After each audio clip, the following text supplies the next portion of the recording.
गंडाबाहाली सेवा आश्रम विद्यालय द्वितीय वार्षिक उत्सव नुआपड़ा जिला सिनापाली ब्लॉक अंतर्गत गंडाबाहाली सेवा आश्रम विद्यालय प्रधान शिक्षक श्रीजुक्त दुर्योधन नायक सभापतित्व विद्यालय वार्षिक उत्सव अनुष्ठित हो जाइए। मुख्य अतिथि भाव श्रीजुक्त डीआई उदय सिंह माझी, सम्मानित अतिथि भाव डब्ल्यूईओ श्रीजुक्त सुनील कुमार सामल, गंडाबाहाली शिशु मंदिर प्रधान आचार्य श्रीजुक्त भगवान चौहान, एमएमसी चेयरमैन श्रीजुक्त विभीषण तांडी मंचासीन थिले।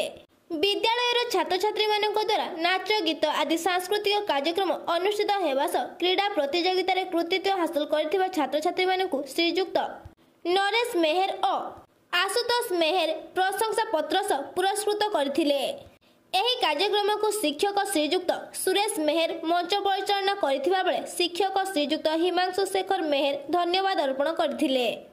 मोर नाम प्रियंका गोयल। आज आम गंडाबाहाली हॉस्टेल रे पढ़ुछे। आज आमर पाके वार्षिक उत्सव होचे तो आम खूब दिन चेष्टा करूँ नाच गीत प्रैक्टिस करूँ। आरे लोग आमर खूब गुरी सार मैंने आसछन जेंता कि डीआई सार मैंने आसछन। आरे पाके खूब सुंदर जीछु। आज सब प्राइज मैंने भी दिया जाउछे। हमके मन के खूब खुश लागुछे कि हम माने एटारे डांस करि आसछु। धन्यवाद।